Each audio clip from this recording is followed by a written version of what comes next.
Today I'm talking to the Right Honourable Tony Benn, one of Britain's foremost socialists and the president of the Stop the War Coalition. Tony Benn, thank you so much for talking to RT. Now, you're a big believer in democracy as the means to pass power from what you call the wallet to the ballot. What do you think is the state of democracy in the world today? Very imperfect. I mean, if you look at the world, people are beginning to see the world as a single unit. I mean, my granddaughters are at a school in London with 76 nationalities. When I used to go to the school, it was like addressing the General Assembly of the United Nations.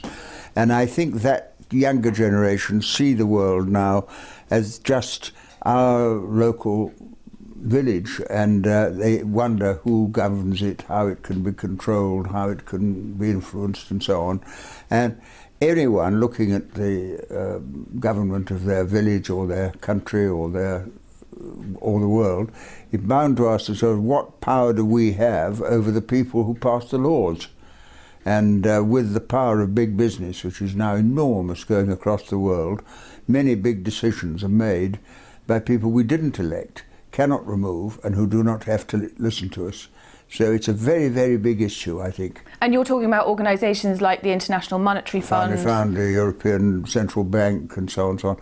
They are instruments of the international power of capital, and they have a huge influence over the government policies in Ireland or Spain or Britain or Greece, and I think that issue is going to become a very big one looking ahead. And how can we pass the power from the wallet to the ballot? Well, historically it's been done by people who campaigned for it. I mean, slavery was abolished because people looked at a slave owner flogging a slave and said, who gave him the right to do that to that man? And once you ask the question, who gives him the right to do that, then you've opened up a debate about democracy. And is that what we're seeing happening now with these protests on the streets of Europe? Well, I think all demands by people to be heard, sometimes expressing themselves in protest, but otherwise in argument, all these demands are central to the future advance of mankind. And how has that happened, do you think, that we have gone from being a fairly politically apathetic population, particularly in the UK, to turning out on the streets in huge numbers and shouting about our government? Well, if you look at it historically, and history is a good guide, because if you don't know where you came from, you don't know where you are, all great changes have been made by exactly the same type of political campaigning. How did women get the vote? To begin with, you know, there was a very little movement, then women were determined and they campaigned and they won. How did men get the vote in Britain? How did trade unions get recognised? How did slavery end?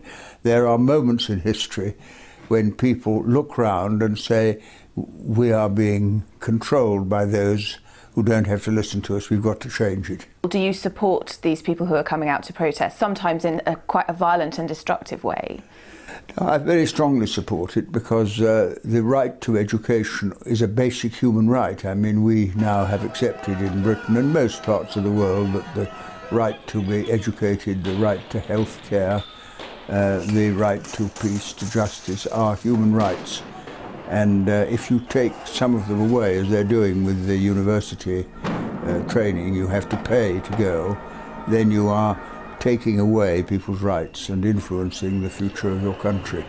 We seem to be seeing somewhat of a hiatus in the protests at the moment, with Christmas and the New Year coming up. What do you think is going to happen once people recover from their New Year stupor and realise what's going on? Well, I'm not a forecaster. I'm a journalist forecast the world. I try to influence it. I'm involved in the campaign against the cuts, and I believe it will build up and build up because I think it is a threatening the whole nature of our society, and so I would expect it would have very, very profound political effects in the future. And as a campaigner, what's your next step going to be? To bring people together, solidarity, so that students support pensioners who are finding their pensions with some disadvantage, public servants support those whose benefits are being cut, till the thing becomes a very, very powerful political movement for justice. And once that happens, governments have to listen. You're a huge supporter of free healthcare for all and of the welfare state in general. We've got figures from the Department of Work and Pensions that say 1.6 million working age people in Britain have never held down a job. Do you think that the welfare state's gone too far? No. You see, I remember the birth of the welfare state, and it came in this way. I was in the Air Force in the war as a pilot, and I learned to fly in Africa. And in 1943, I went out in a troop ship, and we had thousands of young people. And we decided to have a meeting on war aims. And one young man, I wish I knew his name, but I don't, said this. He said, in the 1930s, we had mass unemployment. He said, we don't have unemployment in wartime. He said, if you can have full employment killing Germans, why can't you have full employment building hospitals, recruiting doctors, recruiting nurses, building schools, building homes? And that was how we got the welfare state. We decided in 1945 to apply the same determination to meet the needs of peace that we had throughout the war applied to meet the needs of war. And I think it wasn't an ideological so much as a practical solution, and very incomplete. And the Conservatives in Britain have never really liked it. And the cuts now are a way of finding an excuse for reducing it. Has it not created a sort of underclass of people who aren't motivated to get a job because they can live fairly comfortably on money from the government? I don't think so. I mean, there are people who are homeless, and there are people who are not employed, and working class people are at the mercy of those who have the money to employ them. And if you can keep a lot of people unemployed, that is a threat to those at work, because people at work say to themselves, oh well, if I don't accept low wages, my job will go to somebody else. So I don't accept that argument. And let's go back to democracy more generally. Do you see it as a panacea that can be applied to countries and cultures across the world, no matter what their underlying principles are? I think whatever country anyone lives in, the demand of people to be heard and have some control is a natural demand. I heard a program in Chinese the other day, which was about a school in China where they agreed to elect the school representative. And it was a fascinating program, because you realize that in that Chinese school all the characteristics that we associate with voting in Britain were taking place. And then one day, you know, children will say, well, if we could choose our school representative when we were young, why shouldn't we have a role in deciding the government? And I think these things happen, but in order for them to develop, you can't have a threatened society, because a threatened society will repress domestic dissent because they feel it weakens them. And we went to war in Iraq ostensibly in the name of democracy, but that's obviously not something that you support. No, I don't think we did. I think we went to war in support of oil interests, and we use arguments, governments use arguments to justify what they do, and then everyone has the right now, with the information at their disposal, to question these arguments and say, are they valid or not? And if they are not valid, why are we doing it? And the Stop the War movement built up the biggest political campaign in Britain in history. There were 2 million people out in London. Didn't actually stop the war, but it created a pattern of public opinion that compelled governments to change their policy. And since then, have you seen support for what the Stop the War coalition is doing diminish in any way? No, I think it built up to the point, the maximum point, just when we were going to war. And now, with all the inquiries and thoughts about the war, it isn't the most dominant question. But I think governments realise that when you do get a campaign of that power against what they're doing, they are very vulnerable. And WikiLeaks and Julian Assange, what do you think that WikiLeaks has done to support your campaign, releasing all this information about the Iraq and Afghan wars? Well, my opinion is information is itself a very, very powerful weapon. In general, governments want to know everything they can about us. They want to tap our telephone, open our letters to find out what we're doing, and don't want us to know anything about them.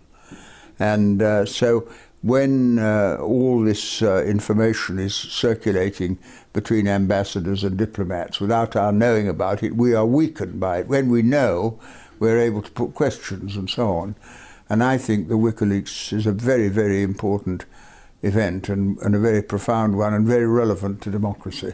And obviously the opposition to WikiLeaks is saying that it puts the soldiers and those who are collaborating with the US and British armies in Afghanistan in danger. What do you think about that? Well, I think the question is, why should we be in Afghanistan or in Iraq? And that's the question everybody has to answer. Somebody with a story about a young person, and an old man said to him, "Are you interested in politics?" And the boy said no. And so the old man said, "Well, take an interest in politics before politics takes an interest in you, puts you in the army, sends you to Afghanistan." So I think debates about policy are absolutely right. And let's separate out, if we can, for a moment, the information about the Iraq and Afghan wars that we got from WikiLeaks and then this latest US diplomatic cables that have been released. I would have thought that as an anti-war campaigner, you would support diplomacy by any means as a first and last resort. Doesn't this weaken diplomacy in the world? No, I think all it does is to reveal the way diplomacy is conducted. But you're quite right, diplomacy is the alternative to war, and therefore if you can get diplomatic contacts going, so much the better. But people are entitled to know what is being done in their name. But does it really matter what insiders in the diplomatic corps think about presidents' wives and other sort of tittle-tattle? Well, that's gossip, and gossip you have to disregard, because the politics of gossip makes people cynical. But still, since that happens, you must know it happens, because it helps you to understand better what is really going on among powerful people. Tony Benn, thank you very much.